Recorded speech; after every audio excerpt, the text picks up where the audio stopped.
Good morning, all. Today I'm just going to introduce to you the PASS and how to use it in your classroom and why is it important. PASS is prioritize instruction, adapt instruction, materials or the environment, systematically teach with the screen variables, and systematically evaluate the outcomes of your instruction. In order to ensure that all students are learning and engaged in the curriculum, teachers may need to select and prioritize objectives for students with disabilities. This means examining all instructional objectives, determining which are the most important for students with disabilities who are included in general education classes, and eliminating objectives that are unnecessary for the students. Once the instructional objectives have been prioritized, the instruction, materials, and or the environment can and need to be adapted to accommodate more completely the needs of the students with disabilities. For an example, a teacher provided extra time for a student to work on the science activities if necessary, and the teacher also adapted the materials, for example, by acquiring hand lenses that were larger and easier to handle for the student with a disability. You need to have systematic teaching, which refers to the use of effective teaching techniques for content coverage and teacher presentations known as SCREAM. And in SCREAM, there are five variables, structure, clarity, redundancy, enthusiasm, appropriate rate, and maximize engagement through questioning and feedback. Structure refers to the organization of components of the lesson.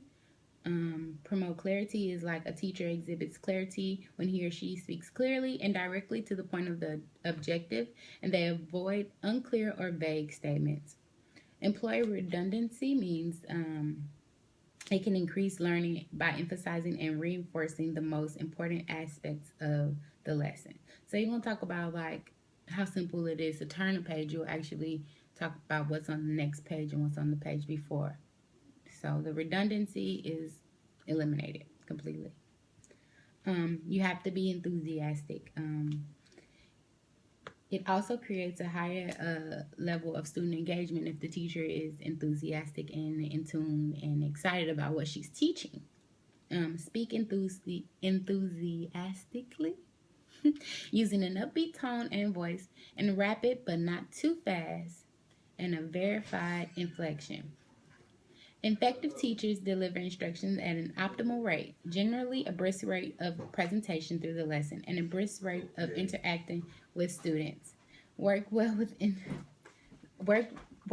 with enthusiasm variables and helps keep lessons interesting and motivating.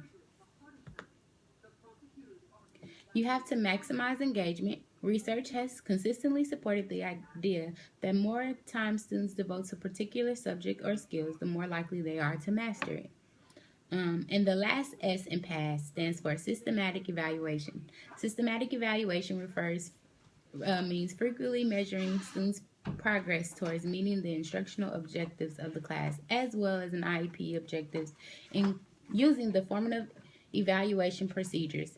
Formative evaluation refers to the frequent tests at the end of the year, like the end of the course, as well as the tax tests and STAR exams. Thank you for watching, and I hope you can utilize PASS in your classrooms.